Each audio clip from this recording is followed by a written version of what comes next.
Hello everyone. This video in the series of Fentanyl Crisis with the subtopic of the dangers of fentanyl misinformation.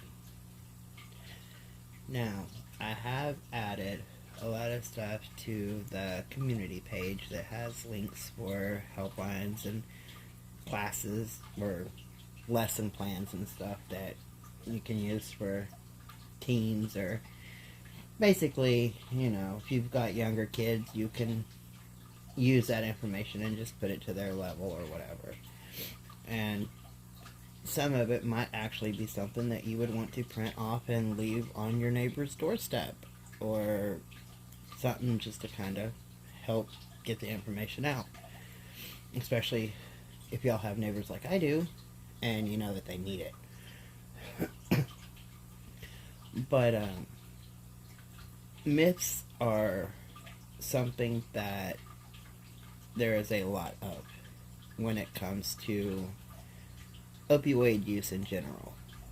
And so I know that a lot of us have seen videos and different things come across about the effects of it, accidentally coming in contact with it, or just random things like that. So, it is okay to save a life. Yes, shit does happen every now and then, and something out of our control can happen. But a lot of experts have said that it is safe to be a first responder or the first friend to show up and save a life without having to worry about having contact with the substance. And I don't know if you can hear the dog in the background. He's outside. The wind is blowing, and I think he is barking at every leaf within like a 30-mile radius that happens to move the slightest amount. So, hopefully he won't be too annoying. But why the myth that police are overdosing by touching the drug keeps going? And that's a big thing. Experts say that the myth overshadows the United States' exploding fentanyl crisis. The story was horrifying and compelling. A police officer in East Liverpool, Ohio, accidentally overdosed from fentanyl in 2017. Several news outlets reported that the police officer landed in the hospital after brushing fentanyl off of his uniform with his bare hands. Only minutes later, the article said the officer began to feel as if his body was shutting down. Police believed that he was experiencing an overdose. But the story, which according to a 2020 study was shared on Facebook 133,751 times with the potential reach of almost 21 million views, wasn't true. It's impossible to overdose on fentanyl through touch or incidental contact. Yet tales of law enforcement officers or others overdosing on the drug, though, or through mere touch, continue to circulate. This misinformation is fueled by the Drug Enforcement Agency and other law enforcement agencies who benefit from drug panics and perpetuated by sensationalized reporting that is overly reliant on statements from government agencies. Those myths risk obscuring the real and growing problem of fentanyl abuse in the United States, which kills more than 100,000 people each year. It also makes it harder to fight, experts say, by encouraging overly harsh penalties or other policies.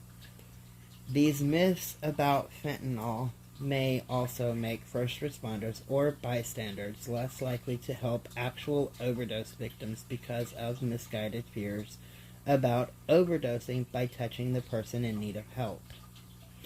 Fentanyl misinformation perpetuates a lot of harms against people who use drugs. A medical toxicologist named Ryan Marino said. He's also an assistant professor at Case Western Reserve University School of Medicine, and he co-authored the 2020 study. Not only that, but it distracts resources, time, attention from what we could actually be doing when 100,000 Americans are dying every year from preventable causes.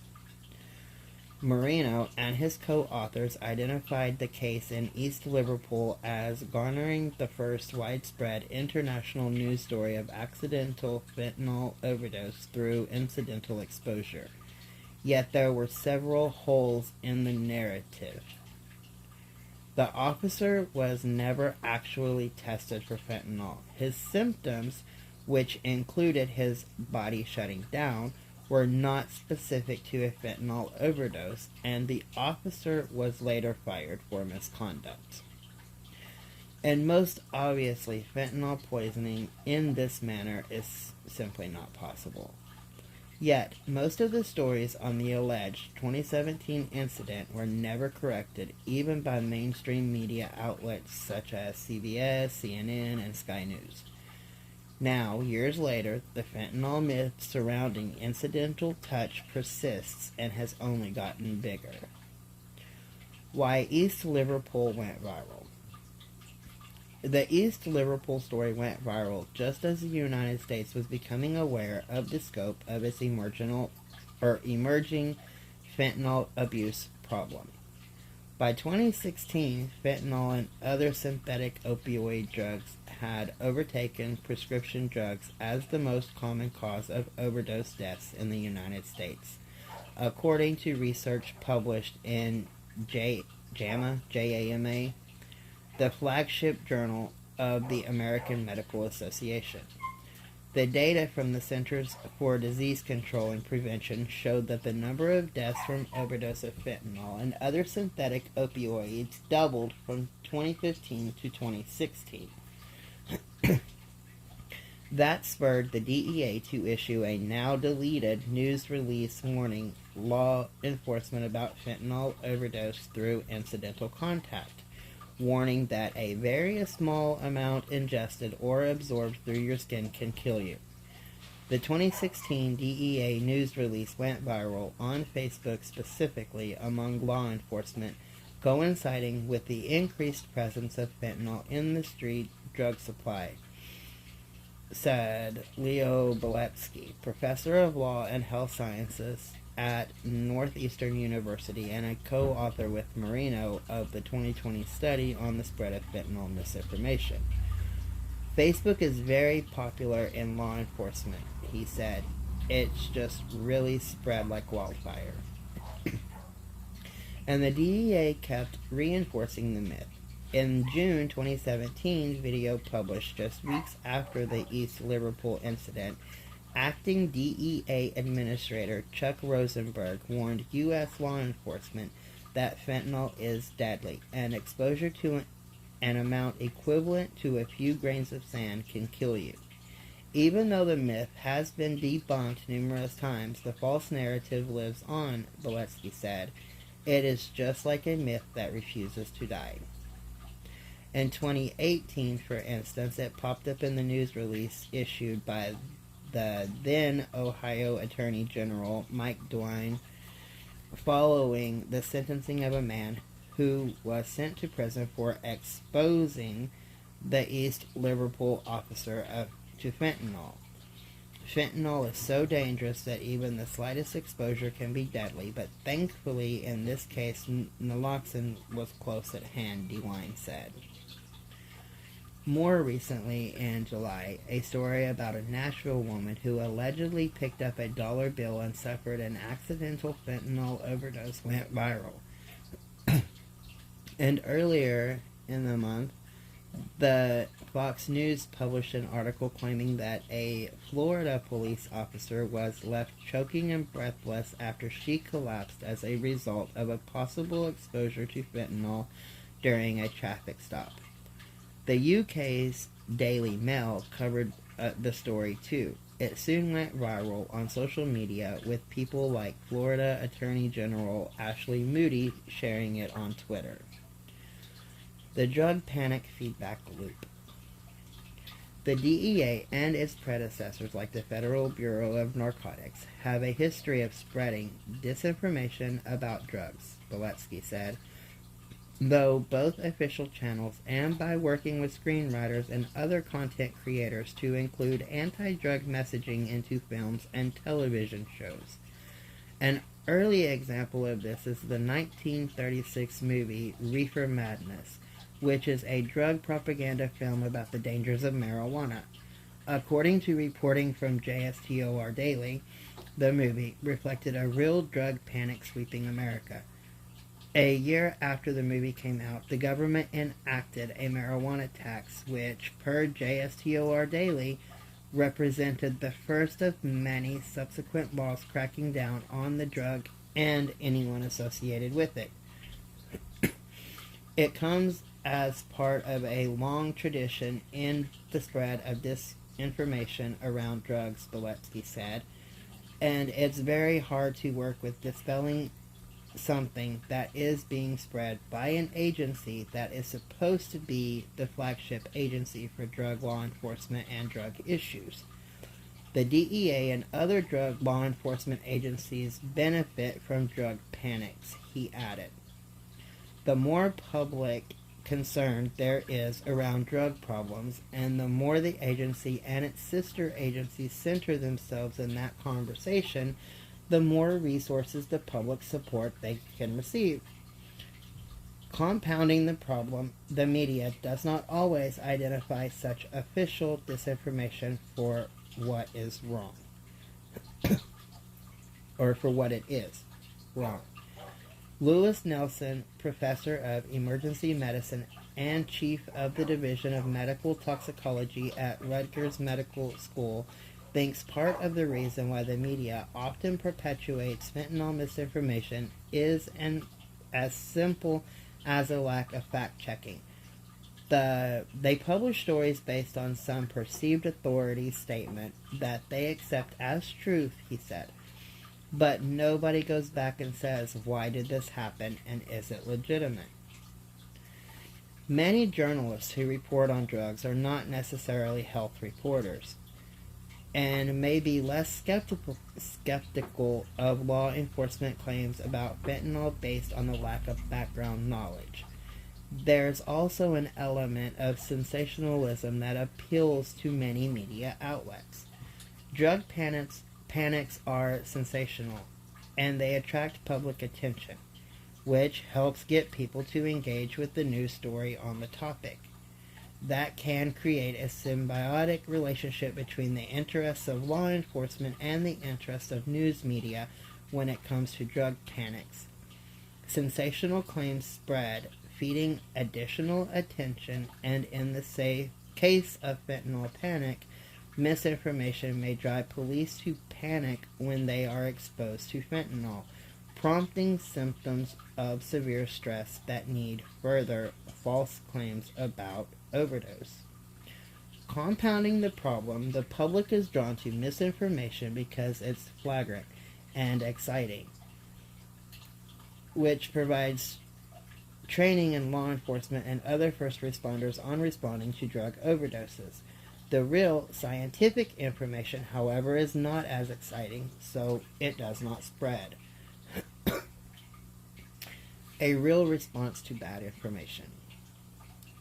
Law enforcement who are described as having physical symptoms through fentanyl exposure often do have a genuine physical response to the drug.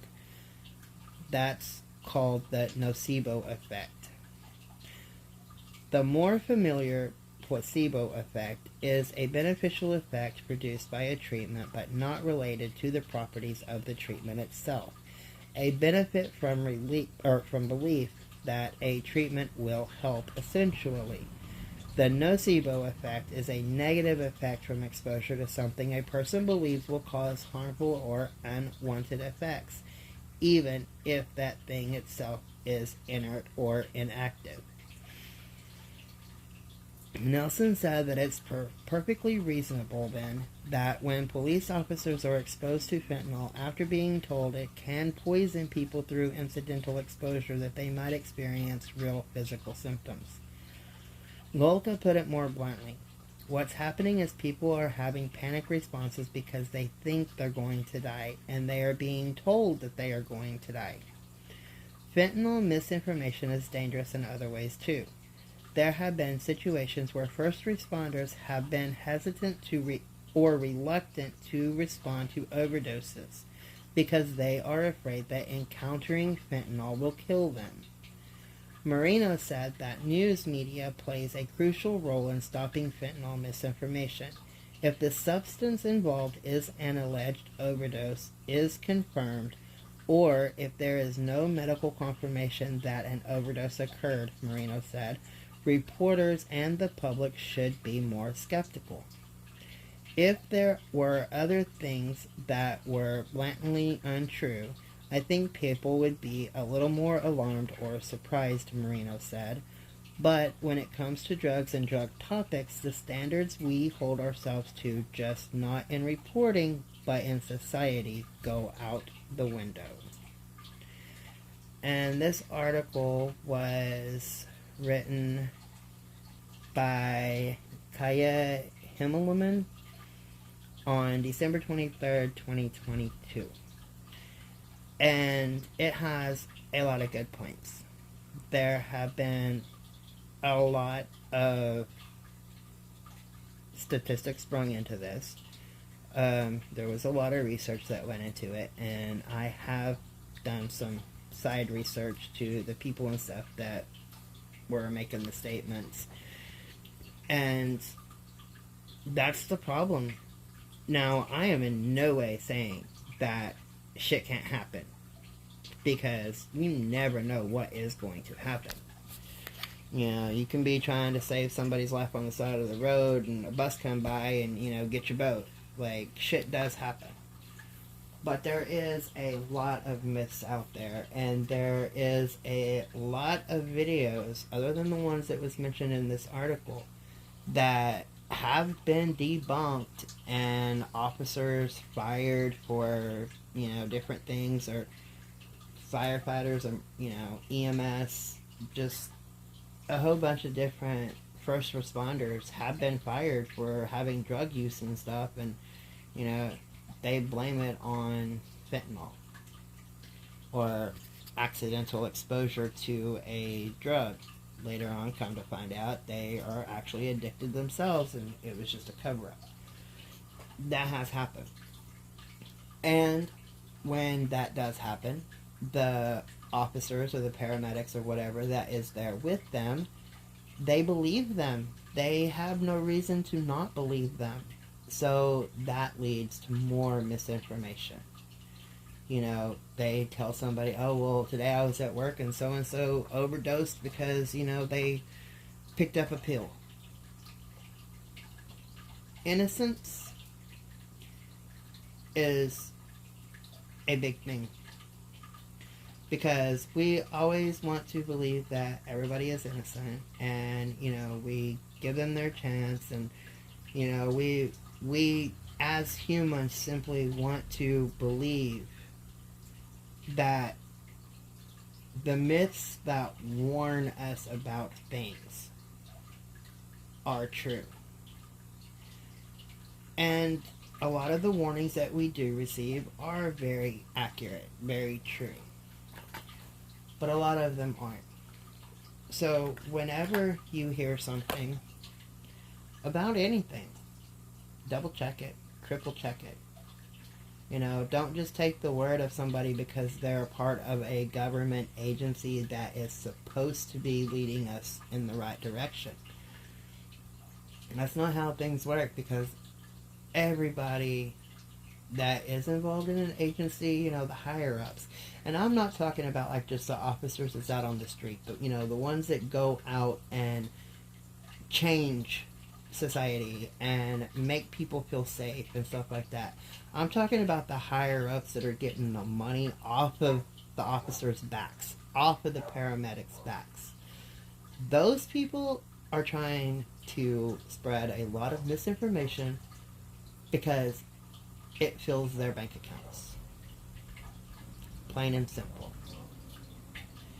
So, before anybody goes and starts believing that, just because this DEA office or, this governmental office, they put this out there, see if there's anything related to it that has already debunked that. See if you can debunk it. A lot of people here that's in true crime. Put your mind to it, you can debunk anything. If it's, not accurate, that is. But, point being, first responders and citizens in general are becoming scared to administer life-saving techniques to people that we encounter in need of assistance, because there are so many myths out there that people are taking as truth. Now, with that all said, safety first. There is personal safety gear that people can use, and you can even purchase them as just an everyday citizen. You don't have to have a medical degree to go and buy some of those paper aprons or gloves or masks, anything like that that you can keep in the trunk of your car in case you come across somebody.